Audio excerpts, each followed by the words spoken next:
Alhamdulillah rabbil alamin. Nahmaduhu wa nasta'in. Wassalatu wassalamu ala asyrofil mursalin wa ala alihi wa sahbihi ajma'in. Pertama sekali marilah kita mengucapkan puji syukur kepada Allah Subhanahu wa taala yang senantiasa mencurahkan rahmat karunia dan hidayah kepada kita sehingga kita bersama-sama hadir di masjid yang mulia ini dalam rangka mengikuti pengajian kita setiap malam Sabtu. Tak lupa juga salawat dan salam kita ajarkan kepada kita Nabi Muhammad sallallahu alaihi wasallam. Semoga Rasulullah kita yang mendapatkan syafaatnya di dunia dan akhirat. Bapak-bapak, ibu-ibu, jamaah kajian rahimahullah. Dalam kesempatan ini pada malam hari ini kita masih melanjutkan kajian kita pada minggu yang lalu, yaitu masalah makna ilah yang akan disampaikan oleh Bapak Ustaz Abdul Latif kepada Pak Ustaz. Bismillahirrahmanirrahim. Assalamualaikum warahmatullahi wabarakatuh. Nahmaduhu wa nasta'inuhu wa na'udzu billahi min shururi anfusina wa min sayyiati a'malina.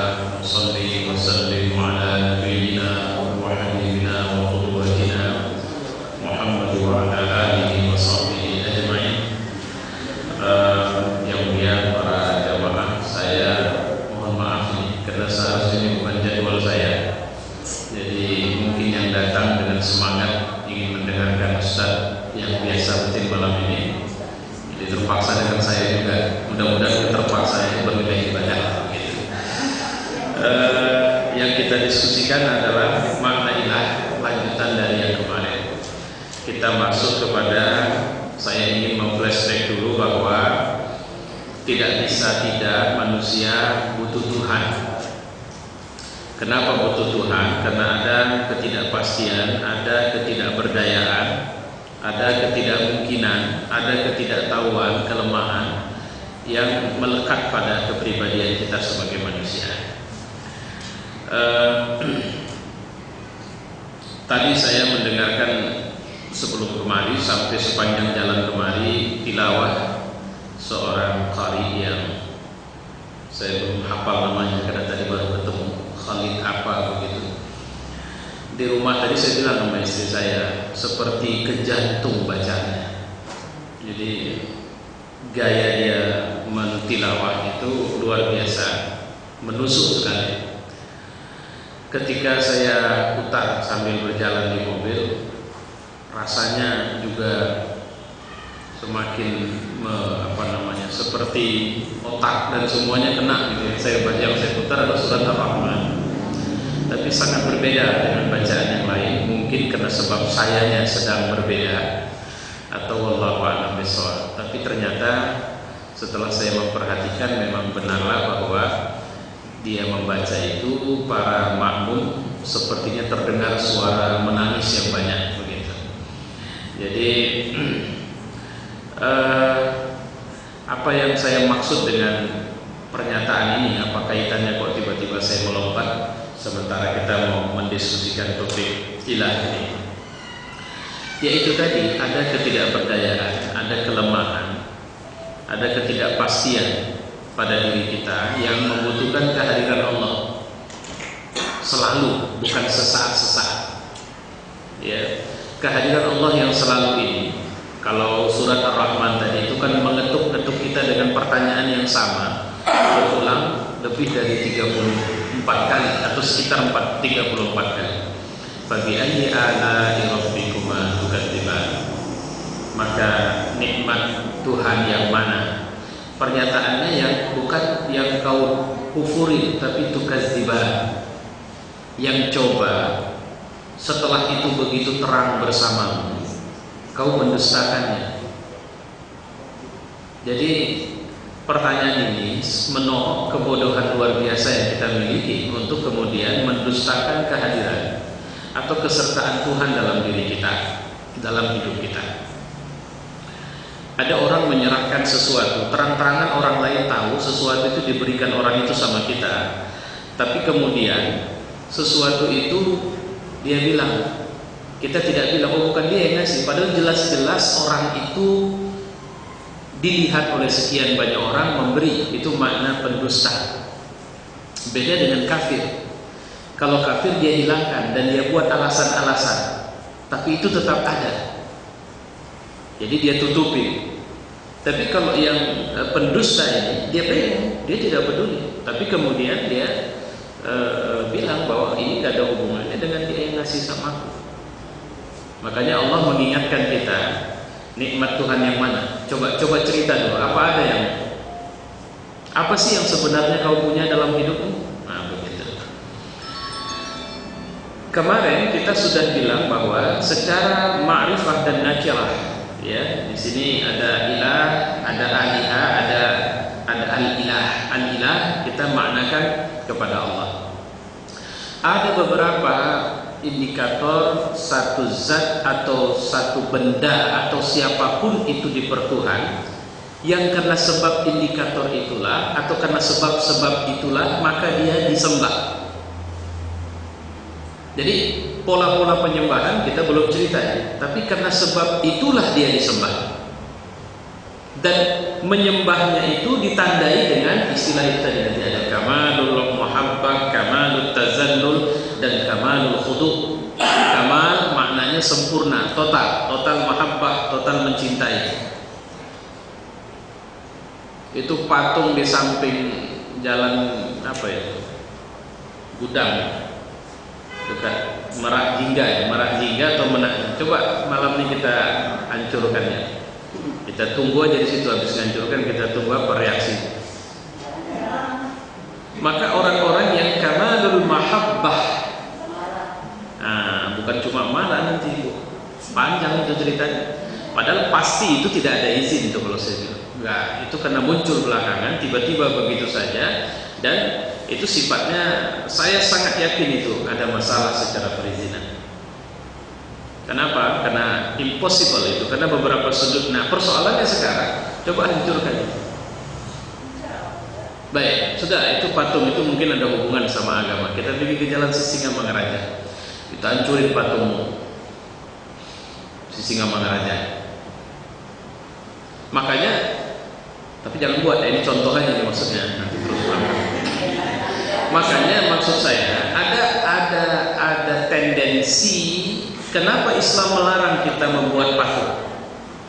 Karena ada kecenderungan ke arah situ. Kecenderungan itu contohnya bahwa ini patung tokoh, kau tidak menghargai tokoh dan sebagainya, lah muncul rentetan bla bla bla bla bla yang itu berhampiran sekali dengan masuk ke lingkaran menuhankan siapapun. Coba saya bilang bahwa undang-undang dasar atau Pancasila itu jauh lebih rendah kadarnya dari Islam sebagai agama, akan muncul penyembah-penyembah yang memberikan pembelaan itu nanti. Nah, itu contohnya. Jadi ketika kita bilang Pancasila adalah dasar negara, kita sepakat semua kok, nggak ada masalah ya. Ketika kita bilang nggak usah dirubah dasar negara, kita sepakat semua. Tapi ketika kita bilang misalnya bahwa Pancasila itu jauh lebih rendah dari nilai-nilai yang dikandung dalam Quran, tunggu sebentar, maka akan datanglah pembela-pembelanya nanti. Jadi kalau mau test case itu gitu aja ya, bahwa hukum di Republik ini adalah hukum buatan manusia yang nilainya tidak bisa dibilang sempurna dan sangat layak untuk terus bisa dirubah dan tidak bisa dibandingkan dengan Quran. Maka akan ada orang yang teriak, itu agama, jangan bawa-bawa ke negara dan sebagainya. Dan kita akan bisa mempetakan nanti, oh inilah penyembahnya, inilah orang-orang yang memusuhi. Bukan kita tidak percaya kepada hukum ini, cuma kadar kita menerima hukum ini adalah kadar yang tidak lantas menempatkan dia lebih tinggi dari hukum Allah Subhanahu wa Ta'ala. Itu yang harus kita dudukkan sebenarnya ya. Jadi ketika kita bicara dengan pendekatan ilah, maka nanti saya sudah ingatkan, ini flashback saja, bahwa adanya yang bisa manusia, bisa hukum, bisa benda, bisa patung, bisa keris, bisa pokoknya semuanya. Dulu Salman Al-Farisi ketika ibunya tidak tahu dia sudah Islam, jadi patung, jadi miriplah kayak orang Hindu sekarang. Jadi pola beragamanya masing-masing orang punya patung, rumah bisa punya Tuhan sendiri. Nah, kesenggol Salman Tuhan di rumah orang itu, jatuh. Nah, jatuh, ibunya langsung teriak, Sumayyah, dengan mengatakan, ya Salman, celaka kita. Jawabannya sederhana saja, alamak, cuma batunya. Ya, maknya heran dengan kalimat ini. Ditarik dia langsung ke dalam, cerita kau, jangan kau dusta sama ibumu, cerita. Kau sudah bertemu dengan Muhammad kan? Salman diam saja. Udah, aku ibumu, jangan takut, aku tidak akan marah. Coba cerita. Ya. Kenapa kau pergi sendiri? Kenapa tidak kau ajak ibu kalau begini? Rupanya emaknya sebenarnya sudah lama juga tak betah dia nengok Tuhan yang satu ini. Ya, mesti digeserkan ke sana lah, nanti jatuh lah dan sebagainya gitu kan. Alhamdulillah dengan izin Allah, atau kalau saya tidak khilaf Islamnya Sa'ad bin Ubadah. Sa'ad bin Ubadah itu Islam juga patungnya dicemplungkan ke tempat buang yang besar. Terakhir dibilang orang, kalau memang itu Tuhan, kenapa dia tidak berdaya untuk keluar dari kotoran itu? Baru terpikir. Jadi otak orang yang selama ini tersandera, sandera itu bukan batunya, tapi nilai yang melahirkan dia dan adanya prasangka dia bahwa ada beberapa sifat pada benda, pada hukum itu yang dipenuhi sehingga dia menuhankannya. Pertama, sudah kita diskusikan, sakana ilaih, buat tenang. Kalau sudah sama dia itu buat tenang. Saya pernah dulu, tapi dulu kali, meruqyah orang. Saya bilang, syarat ruqyah, Anda harus putuskan hubungan dengan semua setan-setan. Baik, kata dia. Begitu mulai di ruqyah, saya merasa ada sesuatu. Saya bilang, sepertinya Anda belum putuskan hubungan. Enggak, sudah selesai. Tidak. Coba bongkar semua. Rupanya dia simpan sesuatu jimat yang melingkar di lingkaran perutnya. Saya bilang, buang itu. Tidak. Loh, kenapa kau tidak mau itu dibuang sementara kau mau berobat? Enggak apa-apa, enggak masalah, ini saya pakai aja. Kenapa kau masih mau itu kau pakai sementara kau juga minta pertolongan kemarin? Jawabannya, karena aku belum bisa yakin. Nah, dia masih lebih tenang kalau itu tetap melingkar di perutnya. Saya bilang, nanti ruqyah ini tidak akan berhadapan dengan setan yang mengganggumu, tapi setan yang menjagamu. Jadi aku hadapi dua, capek aku nanti. Jadi pertama kan ada setan yang ganggu dia. Setan yang ganggu dia itu, dia berobat sama setan. Setan itu kan ada setan preman ganggu dia. Terus minta tolong sama dukun yang ngasih setan yang lebih preman lagi. Terakhir yang dihadapi kan dua. Saya bilang, kalau begitu bagus tidak usah diruqyah. Gitu. Nah, itu contohnya. Jadi ada orang yang dia mau jadi orang baik, tapi tolong jangan ganggu aku di sini. Apa yang ku buat di sini jangan ganggu. Aku mau berinfak, aku mau sedekah, tapi tolong kursi ini jangan kau ganggu. Caraku cari makan jangan diganggu. Nah, itu banyak di kalangan pejabat, birokrat, artis juga begitu. Artis kan begitu. Dia mau infak, kasih makan anak yatim, tapi jangan ributin cara dia cari makan. Kenapa? Ya itu memang tuntutan keadaannya dan sebagainya. Nah, apa yang membuat dia tenang? Itu jawaban saya terhadap ibu salah satu penanya kemarin, bahwa sebenarnya apa yang dipertuhannya kalau dia begitu? Syahwat. Dia menuhankan syahwatnya. Apa syahwat itu? Kalau tidak perempuan, harta, jabatan, simpanan, itulah bentuk-bentuk Tuhan. Dan itu dibilang Allah dalam Quran. Tidakkah kalian tahu orang yang telah menjadikan Tuhannya, nafsunya sebagai Tuhan? Yang kemudian nafsu itu membuat dia lebih jauh daripada hidayah Allah, yang membuat telinganya tidak bisa mendengar, matanya tidak bisa melihat. Makanya dulu Bang Imad, mungkin ada pernah tahu namanya kan? Imaduddin Abdurrahim. Saya sepakat itu. pada tingkat dengan kajian seperti ini. Saya sepakat dengan kajian dia. Ada satu buku kecil, saya punya itu buku, judulnya La Ilaha Illallah. Wah, itu udah susah cari, itu payah dapat sekarang. Ya, di buku itu dia bilang bahwa rokok itu syirik hukumnya. Jadi mohon maaf sama yang merokok ya. Karena dia bilang, kenapa?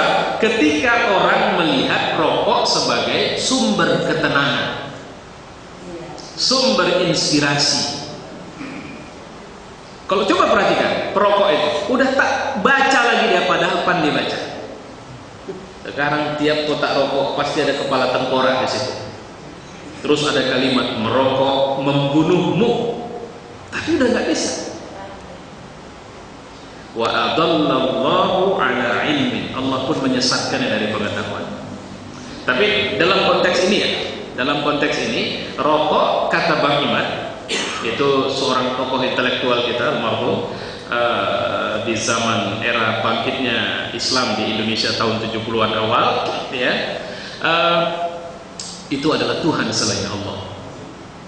Saya dulu bacanya bingung saya. Tapi kalau dihubungkan dengan karakter ketuhanan yang dimiliki oleh siapa yang dipertuhan, salah satunya saya karena ini, aku nggak bisa, inspirasiku hilang kalau aku tidak sambil merokok, kata si perokok. Ya, nah pada tingkat ini, nah terserah, nanti dia jawab saja itu sama Allah. Ya, baik. Saya pikir sudah tuntas ini. Kecuali ada yang mau protes sama saya, silakan. Oke, kita masuk yang kedua. Apa yang menyebabkan seorang itu atau zat atau apapun itu disebut sebagai Tuhan adalah istijarah bihi. Seorang itu merasa dilindungi olehnya. Istijarah bihi. Ya. Kenapa merasa dilindungi? Karena dianggap zat, hukum, benda atau apapun itu memiliki kekuatan gaib yang mampu menolong dirinya dari kesulitan hidup. Makanya kasus Ponari contohnya. Ingat kasus Ponari, Bu? Anak yang ketemu batu aneh, lantas kemudian waduh luar biasa, begitu banyak manusia yang datang sampai comberan di rumah Ponari pun dianggap punya khasiat. Ya, karena ada kekuatan gaib yang dianggap memberi perlindungan. Dan ini mentradisi di beberapa kelompok. Saya masih anak-anak, sering kalau pergi ke daerah-daerah yang dikira angker itu ada kalimat yang sering diajari, boah. Saya nggak tahu itu bahasa apa, saya nggak tahu. Numpang lewat yang mbah, udah buat mbah gitu kan. Mbahnya siapa saya nggak tahu namanya. Itulah pola beragama saya dulu. Orang tua bilang sama saya, ya saya tidak lagi mengikuti. Kenapa? Karena orang tua menganggap dengan cara mengeluarkan mantra kata seperti itu, saya tidak akan diganggu dalam hidup saya. Nah, ini bentuk-bentuk yang kita pahami bisa berbahaya. Manusia yang memelihara jin dengan meminta pertolongan kepadanya itu merasa dilindungi oleh jin. Jadi kemarin ada seorang istri yang bertanya ke saya bagaimana caranya dia bisa mengobati suaminya yang dia kira tengah kena pengaruh santet. Jadi pertama saya bertanya kepada orang yang saya tanya, ini orang tua muslim, caranya islami Pak. Oke, kalau begitu bagaimana cara penyembuhannya? Jadi saya mencari, rupanya disuruh bawa jeruk nipis. Lantas begitu suruh bawa jeruk nipis, saya mulai curiga. Kenapa? Karena kalau memang itu syar'i, nggak perlu pakai itu. Ya, Pak Ustadz. Tapi sebenarnya tadi siang saya ada pertanyaan mirip seperti ini, walaupun kajiannya bukan ini. Kita berobat sama dukun itu sebenarnya karena kita nggak tahu mau kemana kita pergi. Sebenarnya bukan tidak tahu, kita tidak belajar selama ini. Ya. Saya perlu sampaikan bahwa kalau kita belajar atau minta tolong sama dukun yang minta tolong sama jin, itu tidak ada pernyataan bahwa itu tidak bisa sembuh. Bisa. Tapi Allah tidak mau, itu aja persoalannya. Dan Allah bilang bahwa aku tidak suka dan itu syirik, aku tidak mau itu. Kalau sudah Allah tegaskan dia tidak mau, maka tingkatnya sebenarnya kita harus bisa paham bahwa ada solusi yang dikasih Allah, tapi kita tidak pernah tahu atau kita tidak yakin. Apa solusinya? Al-Quran, sholat, ibadah, itu solusi. Saya mohon maaf, saya tidak tergolong orang yang rutin membantu orang yang sakit kena pengaruh jin, tapi saya melihat bahwa dia harus yakin bahwa dia bisa sembuh dengan pertolongan Allah. Jadi nggak perlu minta tolong sama orang lain. Caranya bagaimana? Dia wajib tidak boleh meninggalkan sholat. Dia wajib, atau saya bilang dia harus berwudu terus, dan every time dia harus mendengarkan Al-Quran atau membacanya. Dia harus terus. Saya punya pengalaman, Allah saksinya. Sampai terus terang saya baru ketemu itu 4 jin yang masuk ke dalam tubuhnya, dan kemudian 1 jin jahatnya luar biasa. Karena kalau tidak kita kawal orang kanan kiri, kita jaga. Karena kalau tidak lengah sikit ini dia mau cekek leher. Karena si jin bilang kubunuh dia. Itu selalu diancamnya sama kita. Dan saya belajar banyak jin dari peristiwa itu. Ya, ada yang menarik yang saya perhatikan. Kami jaga ini orang. Ini mohon maaf saya agak panjang sedikit. Allah alam pernah saya ceritakan atau tidak. Tapi ini kisah nyata. Ini saya saksinya. Gitu. Ya. Jadi ini orang tidak kami benarkan. Pertama, ini ceritanya berawal dari orang tuanya berulang ngobatin sama dukun. Ada dukun cabul. Jadi waktu itu saya belum ikut. Ya. Dukun cabul ini rupanya ini anak perempuan, anak gadis ini yang kesurupan ini. Jadi ngobatin dia mesti sendirian di kamar. Jadi begitu di kamar sendirian, ini anak gadis teriak, ini kurang ajar, ini dia mau perkosa aku. Orang tuanya bilang enggak, dia mau ngobati. Si dukun muka pucat bilang enggak, saya mau ngobati. Tidak, dia mau perkosa aku. Rupanya memang si dukun sudah buka celana, nggak mungkin ini betul, ini kurang ajar, ini dukun cabul, ini usir dari sini. Dia marah besar. Ya, terakhir bicara ke saya bilang saya mau ikut gabung, tapi tak boleh lagi pakai dukun. 100% harus saya yang tangani. Ya udah, kau kerjakanlah. Saya ingat 8 hari, 5 hari sebelum Ramadan, 3 hari setelah Ramadan, tuntas penyakit tidak pernah kambuh. Alhamdulillah. Ya, bukan kehebatan saya. Ini yang mau saya ceritakan, luar biasanya pertolongan Allah. Dia tidak boleh lepas berwudu. Batal, bawa kamar mandi, seret dibawa. Dia harus berwudu, dia harus tutup aurat. Masuk waktu sholat, dia sholat. Tapi sholat kita jaga. Karena saya baru melihat itu. Jadi ruku itu Pak, macam ditendang dari belakang, tersungkur-sungkur dia jatuh. Tertarik lagi, teruskan kita bilang. Nanti sujud ini macam kepala dipegang, dibantingkan, gitu. Itu berulang-ulang sampai dia menangis-nangis. Gak ada masalah, teruskan. Kenapa? Setan itu sedang tidak suka melihat perilakumu. Tapi satu, zaman itu belum ada yang lain, masih Majmu' Syarif yang saya suruh dia baca rutin. Itu saya perhatikan, itu mata saya ngelihat langsung itu. Ini seperti terbang ini buku. Lari ke sana, lepas dari tangan dia. Bukan dilemparkan. Kalau lemparkan itu nampak. Dia megang begini, tapi dilepas. Seperti ditarikkan begitu. Saya bilang, kita lawan terus. Jangan takut, kita lawan terus. Jadi dia disuruh, jika dia punya waktu tenang, kita kasih tausiah. Kemudian kita bacakan Quran, dia suruh kita suruh dia baca Quran. Sampai dia sudah minta ampun, saya nggak sanggup. Bukan kau yang tidak sanggup, tapi setan yang ada dalam tubuh. Nah, satu yang terjadi, saya selalu bilang, yakin kesembuhan ini bisa datang dari Allah? Bisa, oke, saya mau lihat. Ini saya merinding menceritakannya. Saya mau lihat, saya akan sholat 2 rakaat. Saya bilang, saya mau lihat setan-setan mana yang ada di dalam tubuh. Saya tak tahu, saya tak ada ilmu-ilmuan. Tapi hakul yakin kepada Allah Subhanahu Wa Taala bahwa Allah bisa sembuhkan. Ya, saya sholat 2 rakaat. Saya bilang, ya Tuhan, kasih tahu sama aku seperti apa wajah setan-setan yang ada dalam tubuh anak gadis ini. Ketemulah 4. 1 setan pelawak, kalau saya bilang, anak muda.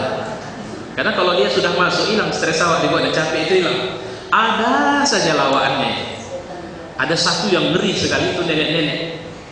Ada satu kakek-kakek. Tapi ada yang tidak bisa ngomong sama sekali, cuma ngikut saja karena takut sama si nenek. Jadi bosnya nenek ini.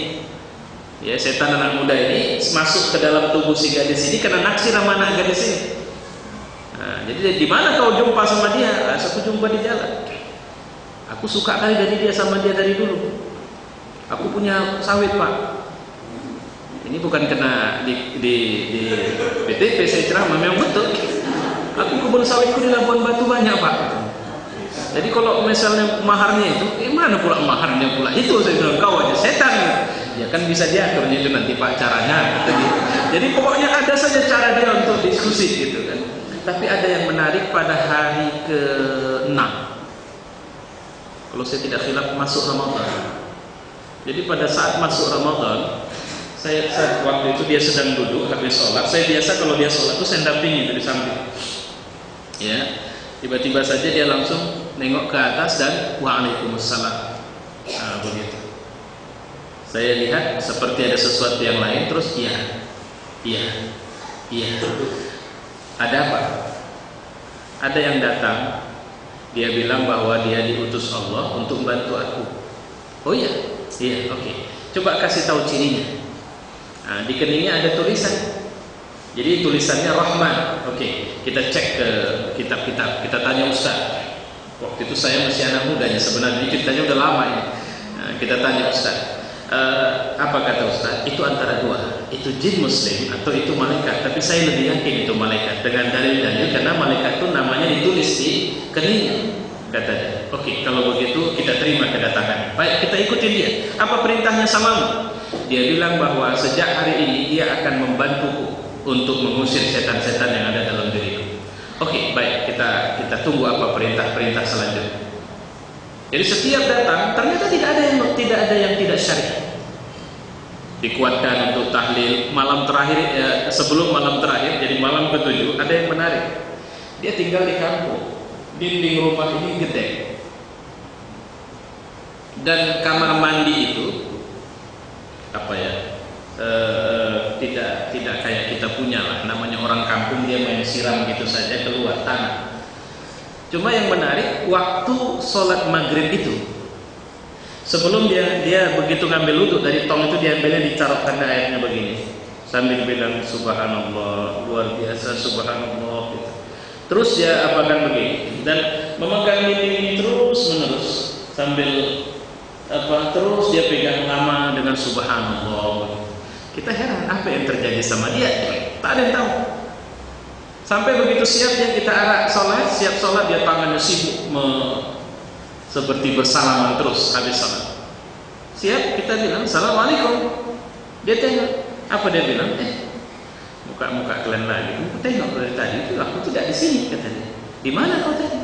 Aku tadi sholat maghribnya itu di Masjid Taubah namanya. Di mana itu? Nggak tahu. Tapi cantik kali, kayak emas itu dindingnya. Airnya bening sekali. Wallahu a'lam. Itu malam ke-7. Ya, kalau saya tidak khilaf itu malam ke-7. Malam ke-8 pagi hari yang namanya Rahman itu datang. Malam ini semua akan kita tuntaskan. Itu ceritanya. Kita cuma tahu dari diskusi. Apa yang mau dibuat? Kau masuk ke dalam kamar sendirian. Kau cuma pegang tasbih sama Quran. Kau akan melakukan. Terus dia bilang, aku disuruh masuk ke kamar malam ini. Aku cuma boleh pegang tasbih sama Quran. Lantas rembuklah keluar. Tak boleh. Kau bahaya. Karena nanti tiba belum kita nggak percaya. Keluargaku tidak setuju. Oke, kalau memang tidak setuju, kau boleh pilih orang yang paling kau cinta dalam hidupmu untuk menemanimu malam hari nanti. Orang pun dia nangis. Urutan pertama ditempatkannya kalau nggak silap saya orang tuanya ayahnya. Oke, ayahmu diizinkan. Siapa lagi kau minta? Ibuku. Oke, ibu. Oke, berdua saja, tidak boleh ada yang lain. Yang lain di luar suruh baca tahlil semua. Ini luar biasa ini sebenarnya. Jadi malam itu Pak, Orang tuanya akhirnya bisa menceritakan, dia cuma pegang Quran dan pegang tasbih. Dia hanya duduk dan menatap ke semua arah. Begitu nanti, ya dia yang lihat, kita nggak tahu itu. Begitu apa, dia cuma letakkan tasbih itu, si orang tua mengatakan, aku melihat seekor kucing hitam yang melompat di situ. Yang satu mengatakan, aku melihat ada asap yang akhirnya menandakan bahwa setiap mati satu, dia bilang satu tewas. Nanti mati dua tewas. Gitu. Mati tiga tewas, tinggal satu lagi anak muda tadi. Anak muda ini minta ampun, belum pulangkan aja, oke. Ditanya sama apa? Oke, dia diizinkan pulang. Oke, dibawa keluar. Dibawa pulang keluar. Ini karena di kampung, makanya belakang itu kebun sawit. Sawitnya sawit bapak ini lah sekarang. Ya, jadi itu kejadian. Tasbih yang dia pegang itu tasbih biasa, bukan tasbih batu yang mengeluarkan sinar di tempat gelap, enggak. Tapi itu disaksikan oleh sekian mata bahwa tasbih itu bisa menyinari areanya. Itu jalan. Sampai di sini kau diantarkan pulang dan jangan pernah lagi datang kemari. Oke, selesai. Sehat. Apa rahasianya? Saya bilang sholat, tilawatul Quran, dan bi'ahnya, lingkungannya adalah lingkungan orang soleh, plus yakin bahwa Allah lah pemberi kesembuhan. Itu kasus yang saya saksinya. Ada kasus lain orang yang divonis gila, tapi tolong jangan buat pengumuman terus ada orang ngantar nanti ke rumah saya. Jadi ini divonis gila, 2 minggu kasusnya. Ke psikiater, kita halalkan ke psikiater, tapi solusi lainnya adalah tilawatul Quran. Terus kita tidak putus, kalau tidak kita baca kaset, kita hidupkan sampai akhirnya dia membaca sendiri, dan begitu dia mulai membaca, tanda dia sembuh itu 2 minggu dengan izin Allah Subhanahu wa taala. Nah, jadi kita pulang ke kajian ini, bahwa di tengah masyarakat kita sampai sekarang memang masih muncul keyakinan bahwa jin memiliki kekuatan. Itu disebut Allah dalam surat Jin. Lihat nanti surat 72 ayat 6. Saya bacakan artinya. Ada beberapa orang laki-laki di antara manusia meminta perlindungan kepada laki-laki di antara jin, maka jin itu menambah dosa dan kesalahan sama mereka. Karena jin minta syarat. Saya pernah mengislamkan jin, kalau itu benar. Diminta oleh seorang ustadz yang kerjaannya itu aja, suka kali mengislamkan jin. Entah berapa banyak dia sudah. Terakhir waktu itu yang Islam jin yang berusia, kalau saya tidak khilaf, 180 tahun umurnya, tapi masih gadis. Dia masuk Islam karena dia mau menikah sama jin yang rupanya jin yang dia mau nikahin ini udah kenal dekat sama saya. Kenapa? Kapan kau kenal saya? Saya bilang, saya sering ikut seminar-seminar ustaz. Kata dia. Loh, kau ikut seminar? Iya, kemarin yang di asrama haji saya ikut ustaz, saya hadir. Kata si jin yang calon. Kok saya tanya sama jin yang yang perempuan, kau tinggal di mana? Saya tinggal di Sidikalang. Jadi di Sumatera Utara ini, kalau versi si jin ini ada 4 kerajaan. Yang paling besar itu Tarutung, kata dia. Daerah sana itu paling besar kerajaannya. Nah, jadi kalau aku ini semacam aku ini tergolong bangsawan, kata dia. Jadi pejabat ya, si jin perempuan ini. Tinggal di Sidikalang, cuma emaknya Betani, kata dia. Nah, jadi banyaklah. Saya ada bertanya sampai 1 jam. Salah satu yang menarik saya tanya itu, Betani, apa tani apa? Beras, Pak. Oh, jadi kalian makan beras? Iya, kami makan beras, cuma ya beras kami lah, Pak. Terus itu gimana itu yang sesajian itu saya tanya langsung. Apa jawabannya? Itu bedanya begini, Pak, kata dia. Kenapa bangsa kami banyak mau membodohi lah manusia ini, kemudian kasih ayam. Kami ada ayam, Pak. Jadi kalau kami potong ayam, kami makan, itu cukup untuk 1 hari aja. Tapi kalau ayam hasil pemberian sesajian itu bisa 40 hari, Pak, habis. Ini nggak ngerti gimana yang dia maksud bisa 40 hari baru habis. Dan yang makan banyak, Pak. Makanya kami lebih sering cari jalan pintas, cari makannya kayak gitu, ganggu-ganggu supaya dikasih sesaji. Nah, sesaji itu yang jadi makanan sama kami, kata dia. Ya, berkat dia, berkat. Kalau bahasa kita berkat, gitu ya. Jadi kalau ayam 1 ekor di punya dia berkat ini. Jadi berkatnya dia merusak akidah kita. Nah, itu yang harus kita pahami itu. Ya makanya perhatikan, sering sesaji itu dalam bentuk makanan-makanan. Nggak ada sesaji dolar gitu, dia mau nggak perlu sama dia kasih saji dolar itu yang lain, jin yang lain itu. Ya, nah ini kalau jin yang dari bangsa ini dia, nah, apa yang dia berikan sama kita harapan, apa yang dia berikan sama kita merasa dilindungi. Ya, melindungi kebun, melindungi ini macam-macam, melindungi rumah dan sebagainya.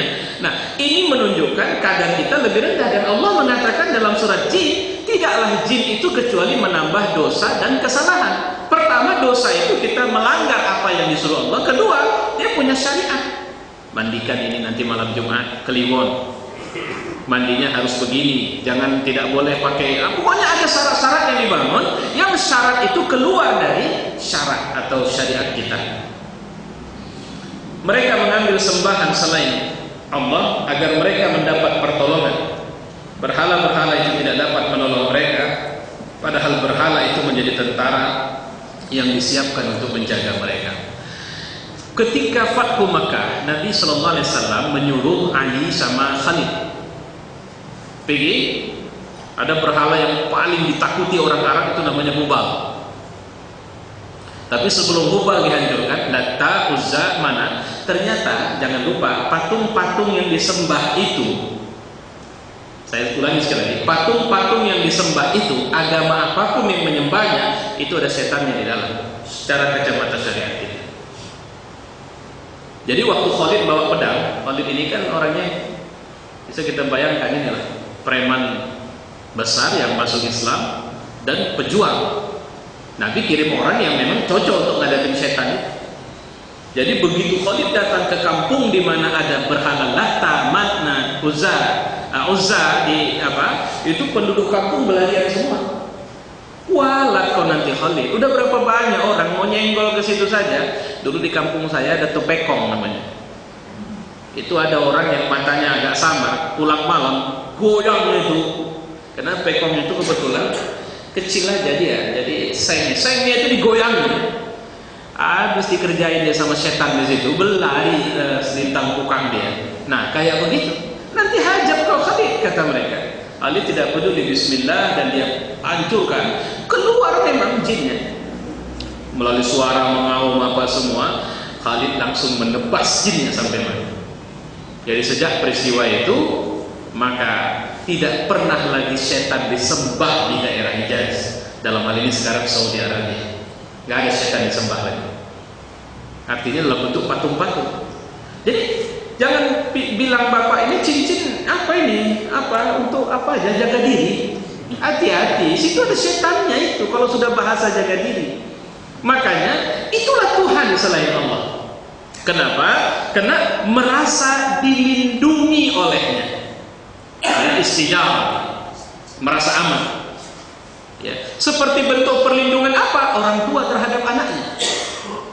Dapat anak itu lari ke orang tuanya memeluk anak itu. Nah, kayak seperti itulah perasaan di mana seorang menyerahkan dirinya kepada makhluk untuk kemudian merasa aman dengan makhluk itu.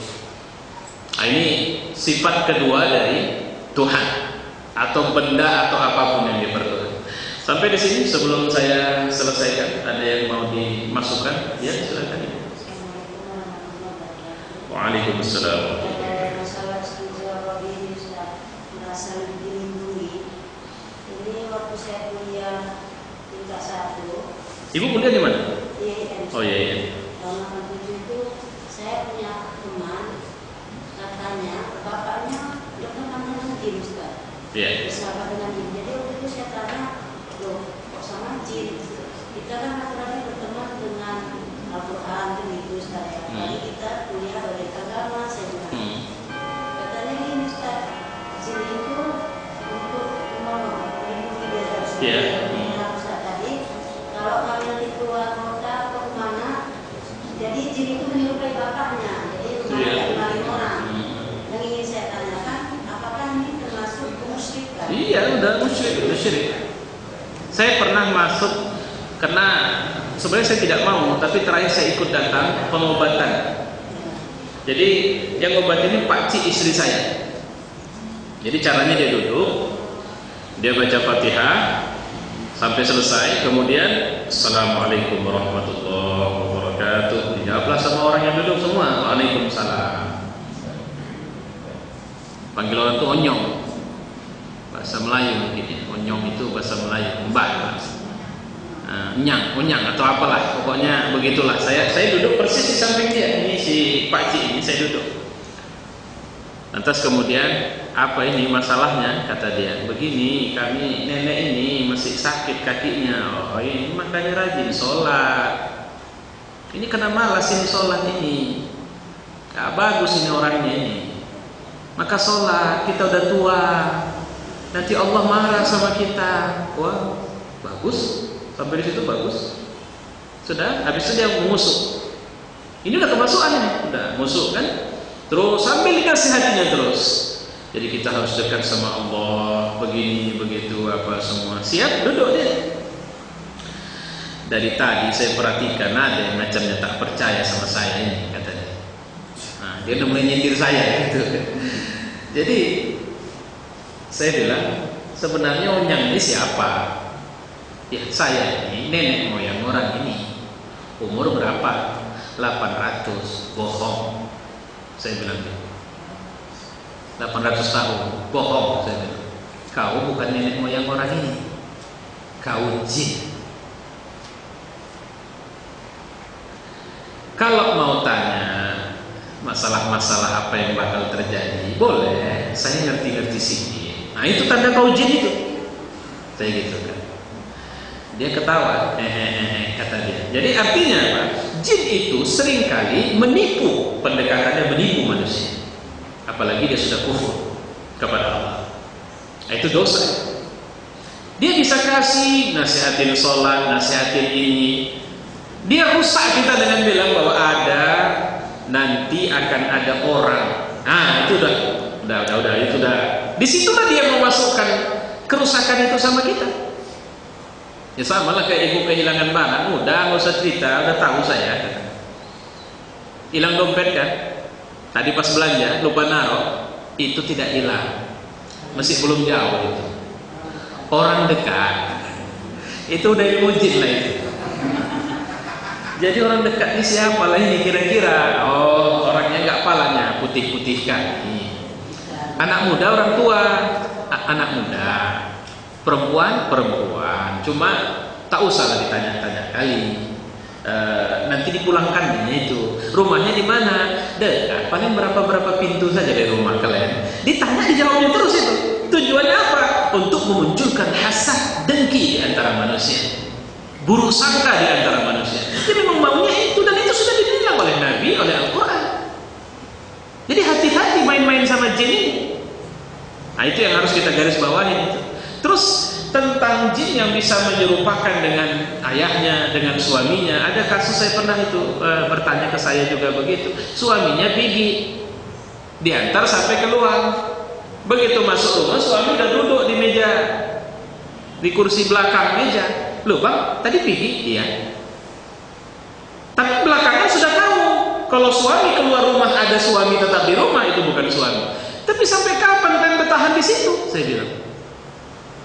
Oh ketahuilah bukan tidak mungkin, karena memang rumah-rumah orang mukmin itu di situ jin bisa masuk. Memang tinggalnya di rumah orang-orang mukmin. Ya, maka itulah kenapa Nabi SAW memberikan pesan-pesan sama kita. Kalau malam datang, apa yang harus kita buat? Kalau kita meninggalkan rumah, apa yang harus kita buat? Itu ada pesan-pesan yang ditinggalkan untuk kita lakukan. Cuma kalau tidur malam, kalau zaman dulu iyalah Nabi suruh matikan lampu. Karena lampu dulu pakai api, sekarang nggak apa-apa lah, hidupkan saja. Nah beda, artinya bukan kita menolak apa yang difatwakan atau disampaikan, disabdakan Rasulullah SAW. Terus ada yang perlu saya sampaikan tentang orang yang bisa melihat jin. Itu yang melihat itu pakai jin juga ya. Apa ya namanya? Indigo ya. Nah, indigo itu secara kacamata syariat nggak ada itu, nggak ada orang bisa nengok jin. Alamnya beda. Jadi bagaimana? Kenapa dia bisa lihat? Dia bisa lihat itu. Saya punya, ini entah kenapa dari seberang istri saya ada saja penyakitnya itu. Nah, jadi kakak dia punya anak usia sekitar 4 tahun 5 tahun. Jadi ternyata ini anak indigo. Kenapa? Dia bisa lihat. Jadi dia asal duduk itu, sanalah kau. Maknya heran, siapa yang kau sini? Ini mak pocong ini. Tapi tenang gitu kan. Nah kenapa dia tidak takut? Karena yang menegur sanalah kau itu sebenarnya adalah setan juga. Ya nggak takut lah dia. Kalau dia sendiri langsung nengok, jangankan dia, awak pun mungkin masih terkejut tuh kalau nengok ada pocong berjalan misalnya kan. Tapi karena jin ngelihat jin, ya wajar. Contoh kayak si Tukul entah kenapa sekarang suka kali ngerusak akidah kita. Ya, belakangan saya akan kalau malam paksa itulah yang paling, karena stres tengok berita politik udah capek. Paksa nengok si Wow sama si itu lawak klub itu yang kalau di rumah itu saya lihat jadi. Kenapa? Kalau yang lain-lain udahlah capek saya ngikutin begitu. Nah begitu sampai ke situ kul, ini belakangan setan-setan. Nah kenapa itu orang bisa lihat? Jawabannya, ini yang perlu Bapak Ibu pahami. Kenapa orang indigo tidak takut di situ ada orang mukanya hancur kata dia? Kan begitu sering kan? Situ ada, itu ada, ini ada. Karena dia yang nyebut itu bukan dia, itu dia yang sedang dirasuk oleh setan lagi. Ya wajar dia tidak ada takut. Tapi kalau dia pasti mencelak dia di situ. Wah nggak bisa, aku nggak tenang, itu ada orang begini tadi. Tapi kenapa dia bisa tenang? Nah itu yang harus kita garis bawahi. Tentang jin bisa melihat masa depan, memang diceritakan dalam Quran. Jadi setiap awal tahun Allah memberitakan kabar-kabar kejadian. Makanya tukang-tukang ramal itu awal tahun bahwa nanti akan terjadi ini. Itu modal nguping kalau bahasa hadis. Itu begitu Allah mengkabarkan berita tentang apa yang bakal terjadi kepada para malaikat, maka mereka pun mencoba menguping dan itu dilempar. Itulah kalau oleh panah-panah malaikat sehingga mereka berhamburan lagi. Sebahagian sempat nguping sikit, dapat. Masuklah dia kepada utusannya. Siapa utusannya? Dukun-dukun, tukang-tukang ramal. Apa yang dibilangnya? Nanti bakal terjadi chaos, bakal terjadi mati tokoh ini, si anu akan ada begini. Percaya kita. Cuma saya paling ingat yang paling jujur itu dulu Mama Loren. Mama Loren itu pernah dia bicara tentang kalau yang 2012 gelap. Rupanya memang udah meninggal pula dia di situ kan. Gelap tak tengok lagi. Ya saya masih ingat itu, dia bilang gelap katanya. Saya nggak lihat, ya udah memang nasib umur. Dan jangan pernah percaya apa yang bakal harus kita hadapi ketika a'udzubillahi minasyaitonirrajim. Kalau kita bertemu dengan orang yang mengatakan dia punya kekuatan. Cuma ada yang menarik, saya perlu sampaikan ini agak kita panjangi tentang mudahnya orang terkena penyakit ain. Apa tahu ain? Ain itu hipnotis. Ya, di antara sebab-sebab mudahnya ain itu terjebak atau terkena pada seseorang adalah lemahnya penjagaan diri seseorang. Tapi jangan lupa ya, bahwa tidak ada orang yang tidak mungkin tidak terkena sihir. Karena Nabi SAW juga terkena. Jadi al-ain itu sebenarnya bisa masuk persoalan bi'ah. Nanti ya, mungkin saya tadi sempat terpikir kita ambil waktu kapan nanti kita secara khusus bisa diskusikan ini. Tapi karena ini kajinya lebih kepada satu sifat yang menandakan itu dipertuhan oleh manusia, ya, merasa dilindungi olehnya. Saya pikir ini terkait dengan yang tadi. Oke, silakan. Itu masalah yang dari hipnotis itu saya pernah kenal. Tapi ketika dia itu mendekati saya, dia mengaku kenal dengan saya atau saya ini kuatnya gitu. Berarti keluarga dari suami. Dia peluk saya, dia bolak-balik peluk cium, tapi saya dalam hati terus bertasbih. Kenapa dia kok tidak melepaskan saya gitu? Terus saya hasma Allah selalu saya baca, sehingga ketika dia masih juga memeluk saya bilang jangan dekati wak belum mandi. Bilang gitu, maksudnya menolak, saya tidak bisa menolak dia. Sesudah itu dia masih lakukan, sesudah itu dia pergi.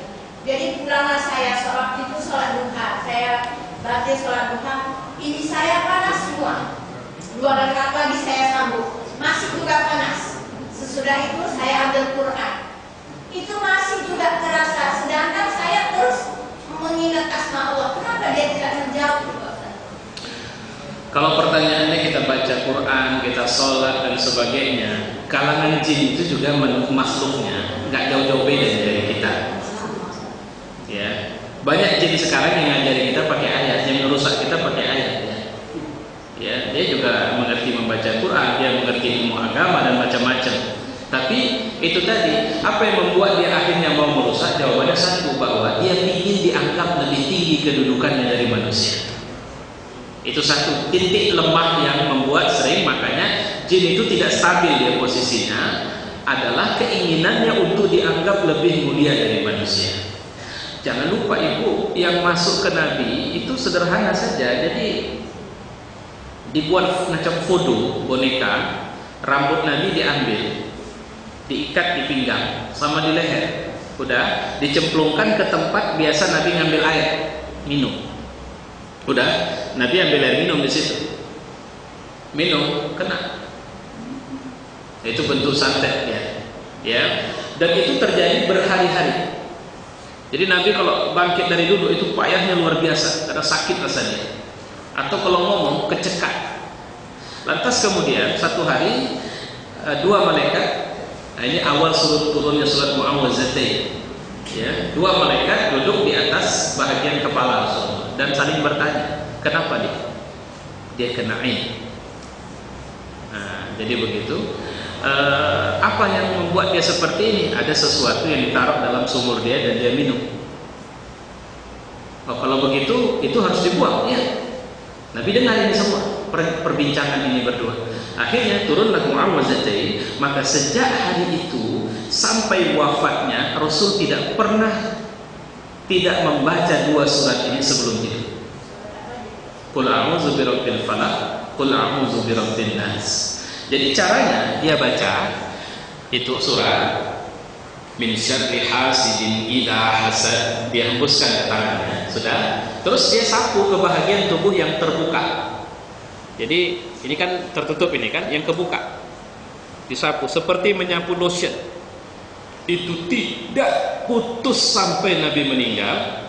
Ketika Nabi sakit disuruhnya Aisyah untuk melakukan itu. Kenapa? Karena itu menjadi junnah, menjadi perisai.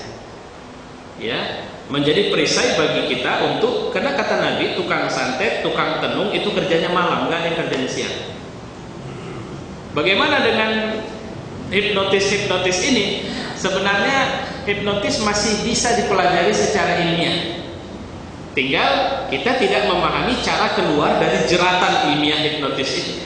Ya, makanya salah satu dia sering main pakai tatapan, pakai tepukan, pakai pelukan kalau tadi itu, atau pakai sapaan. Makanya orang bisa menghipnotis pakai telepon sekarang. Bisa. Udah, ibu pergi aja ke ATM. Nanti ini itu kan bentuk hipnotis itu. Walaupun tukangnya, kalau kata teman saya yang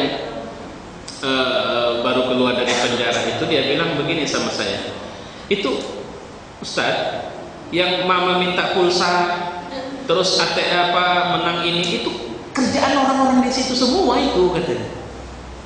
Dan mereka itu kadang bisa dapat ratusan juta itu dari mainan-mainan itu. Oh iya bapak, benar bapak menang ini ya, harus begini apa, anak masuk rumah sakit apa semua gitu.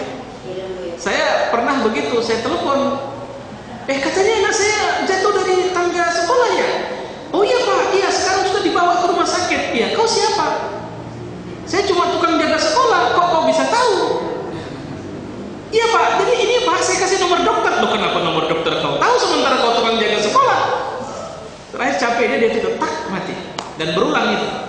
Jadi kenapa ada juga seperti yang ibu, kekuatan apa istilahnya ini ya, semangat kalau bahasa orang banyak, tapi kalau saya bilang kekuatan keyakinan bahwa kita tidak akan mudah terganggu oleh itu. Makanya di jalan pun, itulah kenapa kita tidak dianjurkan jangan berjalan sendiri, itu satu.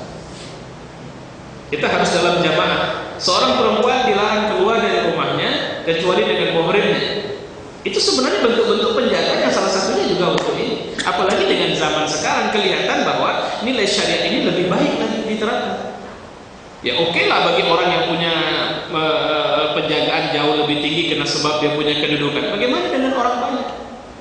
Bagaimana dengan anak-anak kita, anak-anak gadis kita yang ya harus pergi sekolah, pulang kuliah, macam-macam.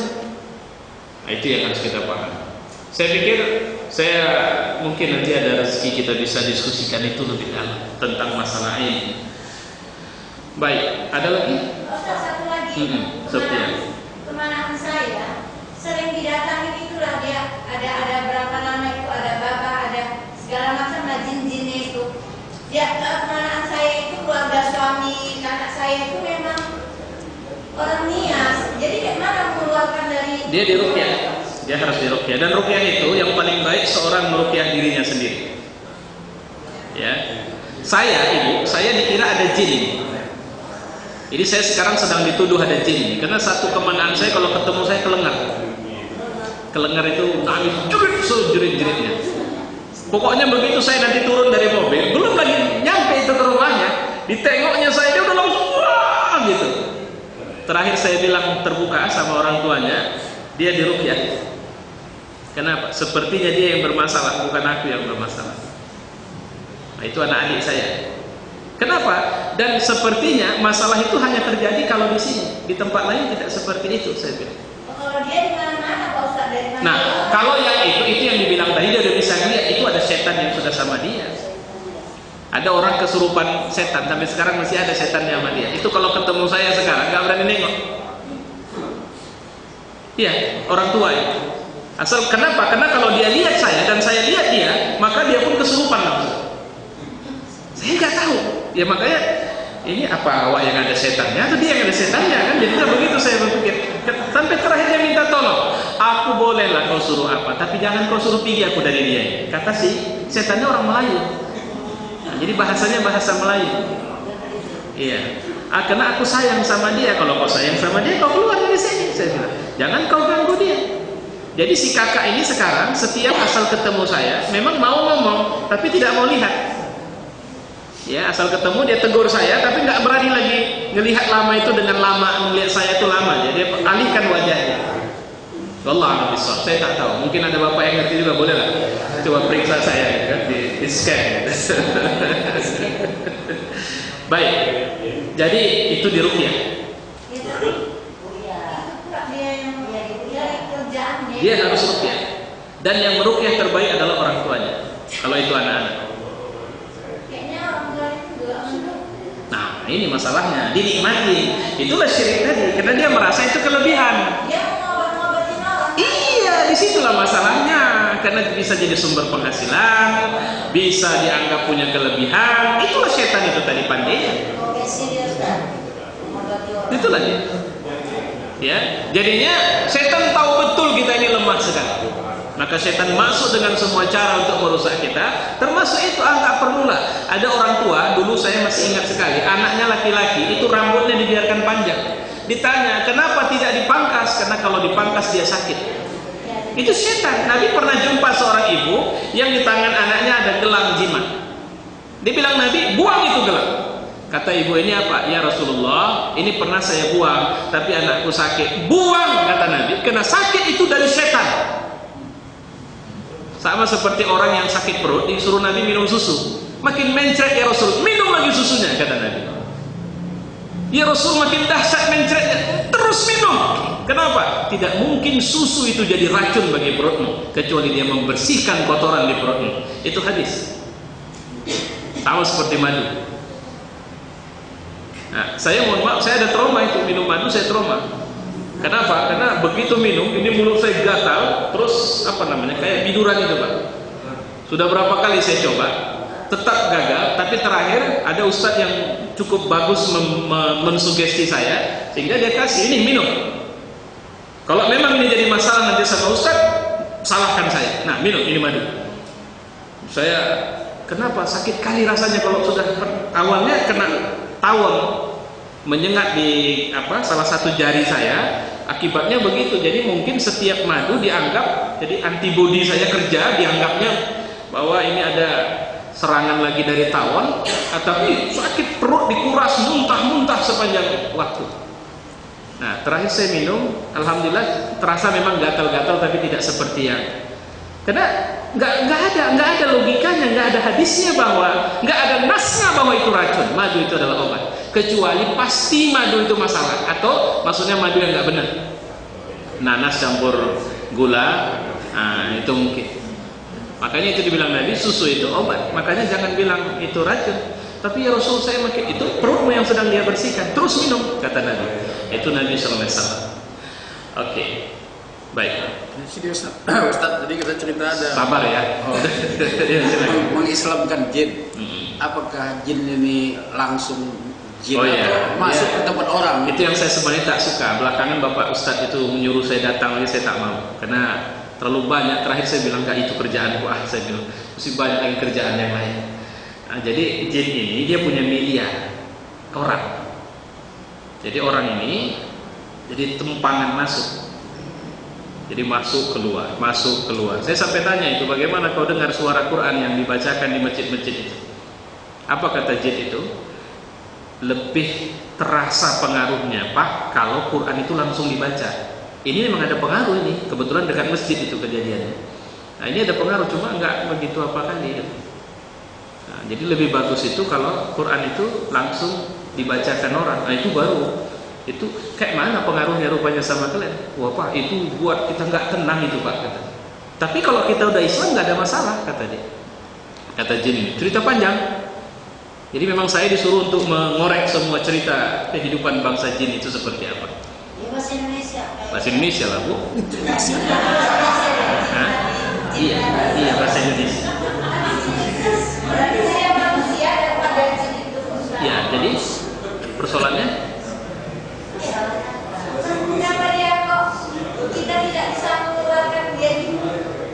Kenapa kita, ya itu tadi, tingkat keyakinan kita terhadap kemuliaan yang Allah berikan sama kita itu lemah. Jadi nanti kita akan melihat bahwa tidak ada kekuatan itu kecuali sumbernya pada atas satu kata, tauhid. Kekuatan itu di sini. Jadi kalau seorang sudah berpedoman atau berpegang kepada Allah saja dalam penyembuhan, dalam segalanya, maka la khaufun 'alaihim wa la hum yahzanun. Tak ada lagi yang ditakuti, tak ada yang perlu dicemaskan. Nah sekarang kan tidak begitu. Saya ingat, ini cerita saya juga, anak saya 3-4 hari sampai menangis pun sudah tak bisa, tak ada lagi air mata. Jadinya apa yang terjadi? Mengeluh. Itu anak saya nomor 2 waktu masih kecil.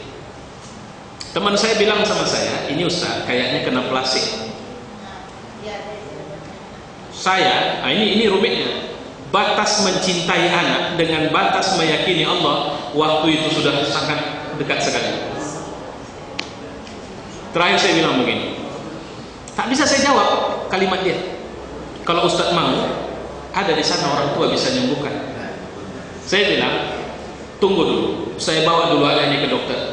Apa kata dokter nanti, itu keputusan. Saya bawa ke dokter, dokter itu ngobatnya apa? Terakhir saya tanya, dok, ini opname atau tidak?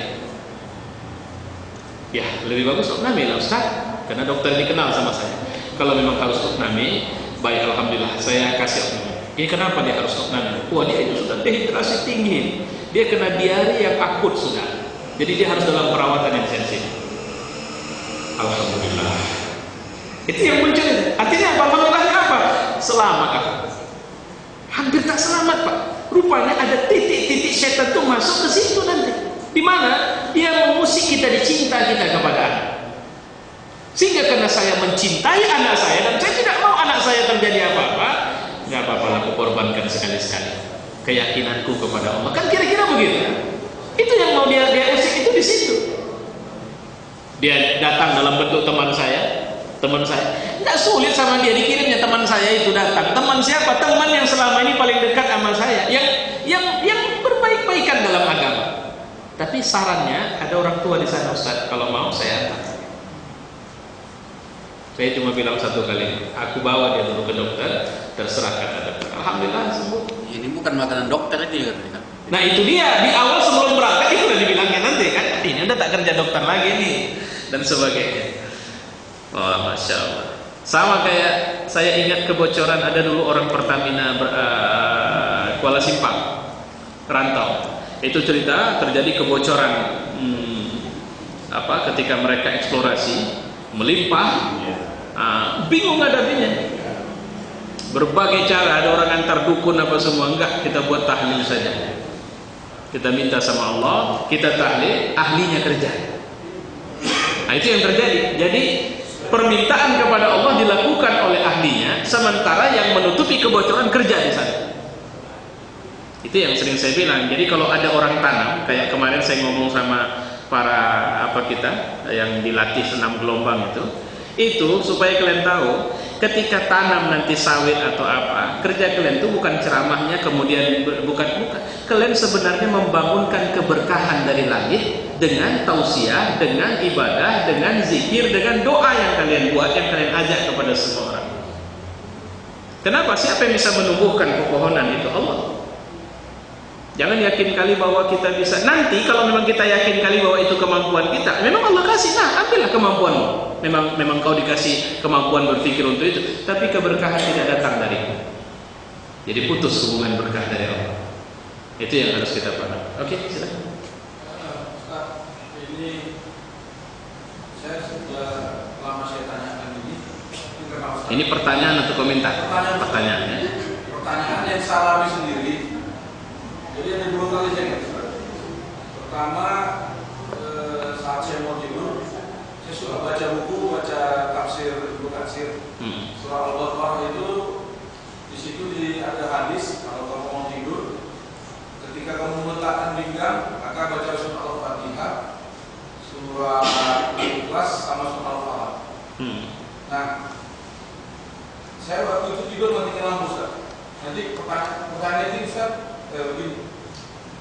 Setelah saya matikan lampu, Ustaz, dalam tidur saya ada lipan, Ustaz. Lipan dalam tidur itu saya. Kejadian sekali atau berulang? Sekali, Ustaz. Makanya nanti dipertanyaan, Ustaz, apakah nanti itu termasuk penipuan jin, Ustaz ya? Saya nampak dalam tidur saya, itu dia saya, Ustaz. Lipan itu tidak saya tangga. Kebangun saya itu memang itu lipan, Ustaz. Dalam tidur. Dalam tidur mimpi ada lipan naik ke tangan, terbangun ditangkap, memang betul-betul lipan yang dipegang. Oke. Itu satu. Yang kedua, Ustaz, di belakang rumah itu ada gang. Itu gelap. Jadi ada beberapa malam tetangga-tetangga saya melihat itu ada yang lewat. Gitu. Selalu terkejut lah lewat. Jadi satu kali saya habis sholat subuh, baca Quran, tidur. Nah, dalam mimpi itu ada sepasang suami istri. Saya tegur. Dalam mimpi saya tegur gini, kamu suka kali nakut-nakuti gitu dalam mimpi itu. Kenapa sih yang takut semua orang di sini? Ya maaf lah, ini jalan saya ke ladang di sini, ini pasir ladang. Itu kejadian kapan? Ya udah sekitar ada 10 tahun. Tapi saya masih ingat, masih ingat 10 tahun lebih. Saya ingat, karena itu bekas sekali. Jadi saya bertanya itu termasuk penipuan itu. Karena saya tanya waktu itu sempat di pengajian tempat Pak Jabudin sama Pak Mulais, dia bilang, kalau ada aja loh. Maksud saya bukan itu apakah penipuan yang dilakukan jin melalui Setan bisa masuk melalui mimpi, dan bentuk yang dia buat adalah membuat ketakutan, kecemasan. Cuma dua aja, takut sama cemas. Ya, loh, apa bedanya? Nah, ini yang perlu saya kasih tahu. Takut itu sesuatu yang sudah ada dan itu hilang, itu takut. Cemas itu sesuatu yang belum terjadi dan dikhawatirkan terjadi. Jadi setan buat dua itu. Jadi makanya takut bahasa Arabnya itu khauf, kalau cemas itu huzun. Ya, apa namanya? La khaufun 'alaihim wa lahum yahzanun. Nah, itu ya. Kasus tadi cenderung saya melihat itu setan yang masuk melalui mimpi, dan ada sebab-sebab. Kalau ditanya sebab-sebabnya apa, banyak sebab-sebabnya. Ya, suasana kita yang memang juga setan lebih kondusif.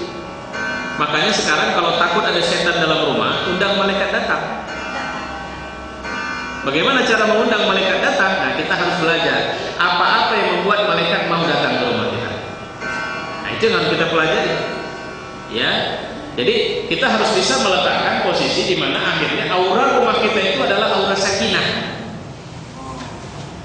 Nah, itu banyak sebab-sebabnya banyak itu. Pertama, penduduk atau penghuni rumah harus menghidupkan rumah dengan minimal 2 hal, tilawatul Quran dan sholat. Kalau ada di daerah rumah kita yang dianggap wilayah di rumah itu adalah agak-agak bermasalah, biasakan di situ kita melakukan kebaikan yang banyak dalam bentuk zikir, dalam bentuk tilawatul Quran gitu. Sehingga semua wilayah rumah kita itu hidup bercahaya. Ibarat kata Nabi, rumah yang ada sholat dan baca Quran itu seperti penduduk langit. Kita menatap langit malam hari ada bintang. Jadi bercahaya, tergantung kuatnya tilawah di rumah atau membaca sholat dalam rumah itu. Ya, tapi kalau kasus pertama, jin selalu menyerupakan diri dengan anjing, ular, atau juga lipan masuk. Tapi apakah lipan tadi? Kalau Nabi mengatakan begini, ini agak repot ini. Saya aja nggak bisa, agak sulit nih. Kalau ada ular masuk ke dalam rumahmu dengan karakter yang mirip dengan karakter ular, penyerupaan jin, Nabi menyuruh membiarkan 3 hari.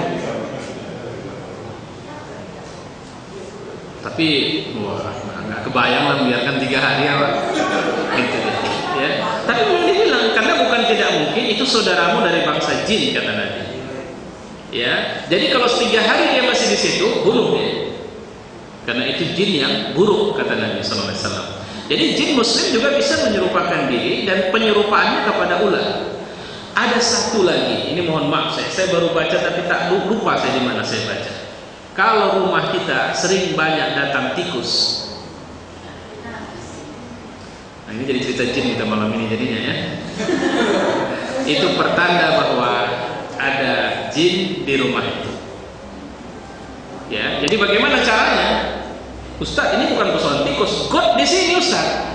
Dekat ini bukan masalah God itu, tapi tikus itu masuk ke rumah sekarang. Dia menyelit-nyelit dan selalu memaksa masuk. Nah, itu hati-hati. Nah, kalau merajalela harus sampai ngebor lantai misalnya kan. Nah, bagaimana cara ngilangin? Lakukan hal-hal yang alamiah. Tolong pahamin ini ya. Hal-hal yang alamiah itu apa? Ya, berantas tikusnya, tapi kuatkan ibadah di rumah itu.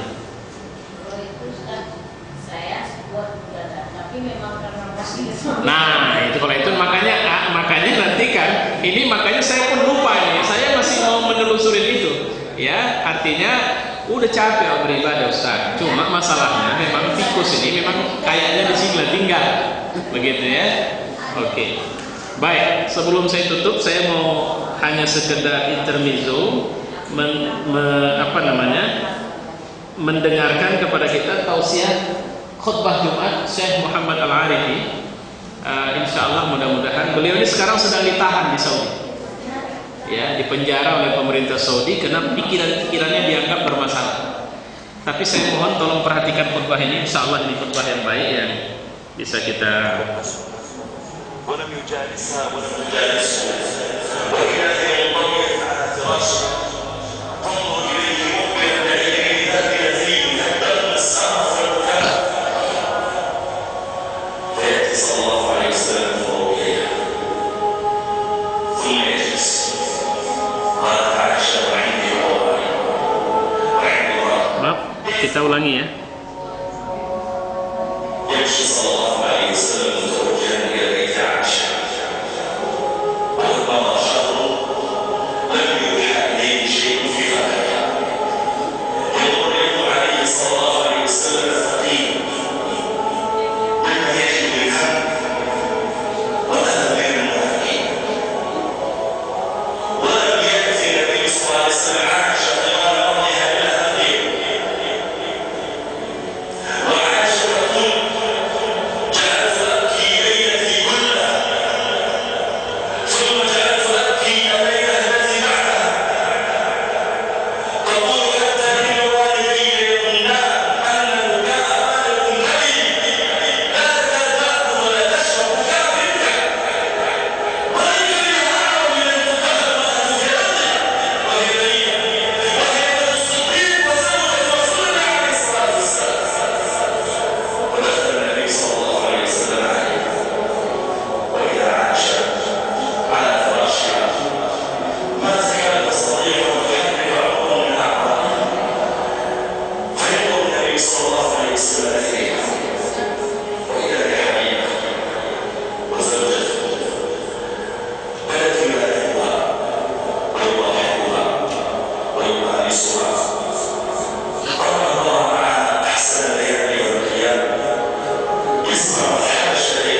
حتى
Aisyah yang dituduh berzina.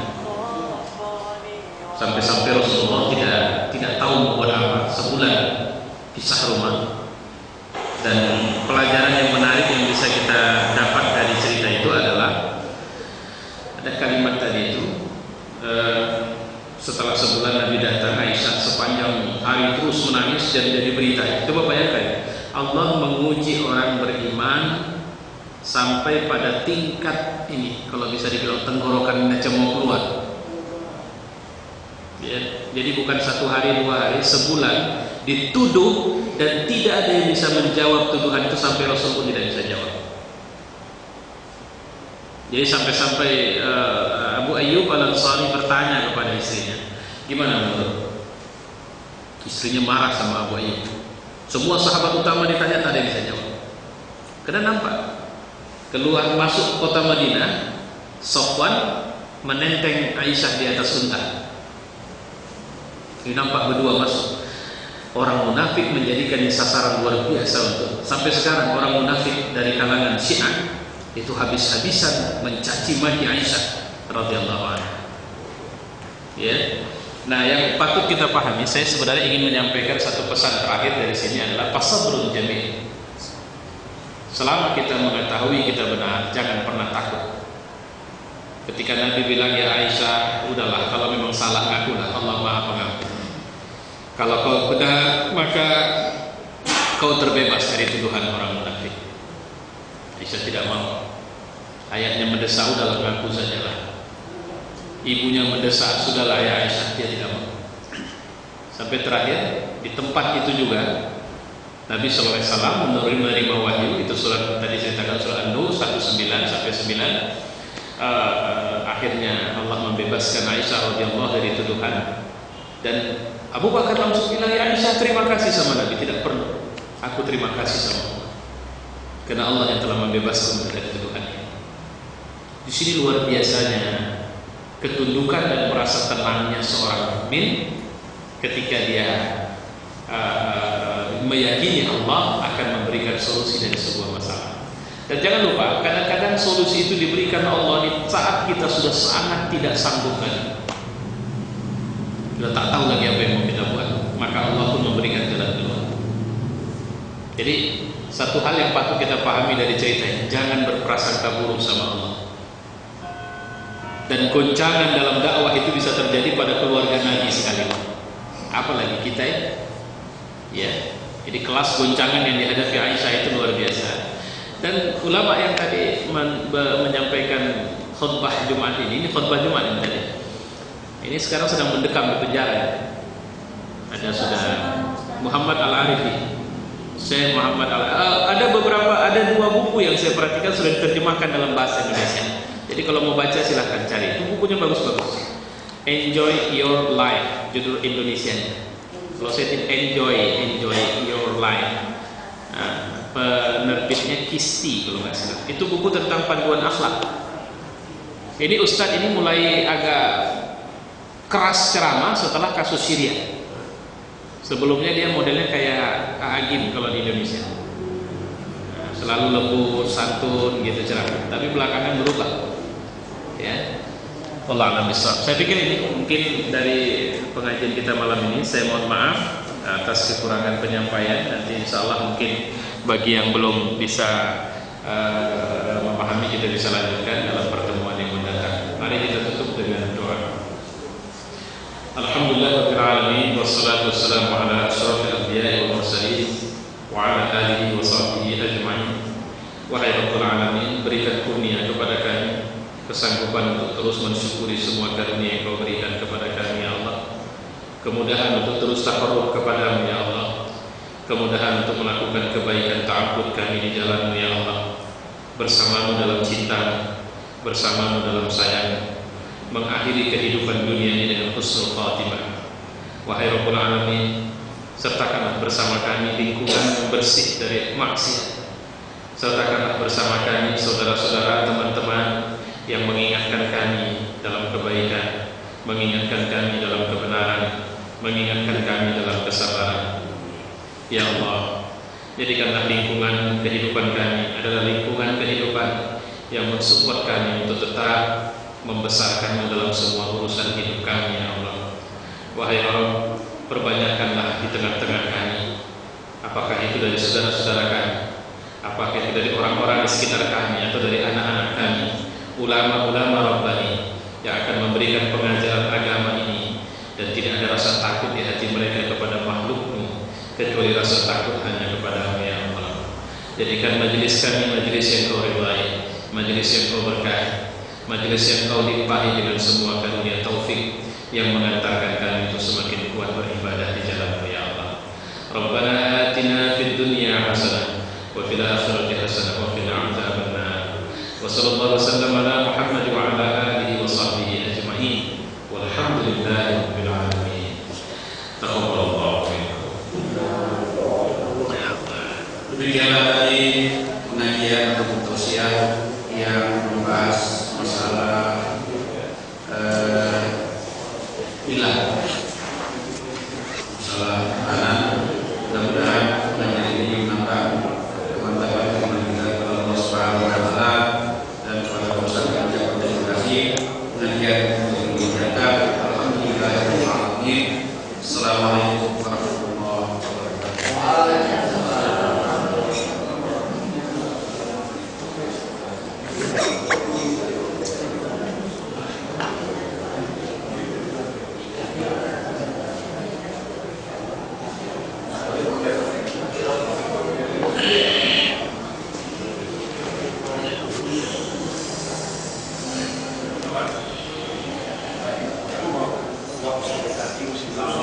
Allah.